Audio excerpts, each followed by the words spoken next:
വളരെ കാലം മുമ്പ് മഹാസമുദ്ര ചേർച്ചയ്ക്ക് ശേഷം ദുർഗാദേവി അസുരനായ മഹിഷാസുരനെ വധിച്ചു. എന്നാൽ അദ്ദേഹത്തിന്റെ സഹോദരി മഹിഷി അതിലും കൗശലക്കാരിയായിരുന്നു. അവൾ തീവ്രമായ തപസ് ചെയ്യുകയും ബ്രഹ്മാവിൽ നിന്നൊരു വരം നേടുകയും ചെയ്തു.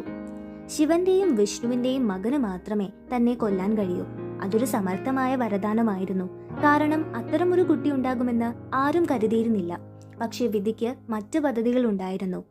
അമർത്യതയുടെ അമൃത് വിതരണം ചെയ്യാൻ ഭഗവാൻ വിഷ്ണു സ്വർഗീയ മന്ത്രവാദിനിയായ മോഹിനിയുടെ രൂപം സ്വീകരിച്ചപ്പോൾ ശിവൻ പോലും അവളുടെ ദിവ്യരൂപത്തിൽ ആകൃഷ്ടനായി. ശിവന്റെയും മോഹിനിയുടെയും ഈ ദിവ്യ സംഗമത്തിൽ നിന്ന് രണ്ട് ദേവന്മാരുടെയും ശക്തിയിൽ തിളങ്ങുന്ന ഒരു കുട്ടി ജനിച്ചു.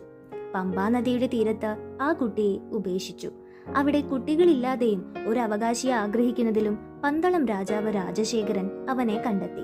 കഴുത്തിൽ ഒരു ചെറിയ സ്വർണമണി കെട്ടിയ ഒരു തിളക്കമുള്ള ആൺകുട്ടി. രാജാവ് അവന് മണികണ്ഠൻ എന്ന് പേരിട്ടു. അവന്റെ ദിവ്യോത്ഭവത്തെക്കുറിച്ച് അറിയാതെ രാജാവ് മണികണ്ഠനെ സ്നേഹത്തോടെയും അഭിമാനത്തോടെയും വളർത്തി. പക്ഷെ വിധി അതിനകം കാത്തിരുന്നു. രാജകീയ ഉദ്യാനങ്ങളിൽ കളിച്ച കുട്ടി ലോകങ്ങളുടെ വിധി മാറ്റാൻ ഉദ്ദേശിച്ചിരുന്നു.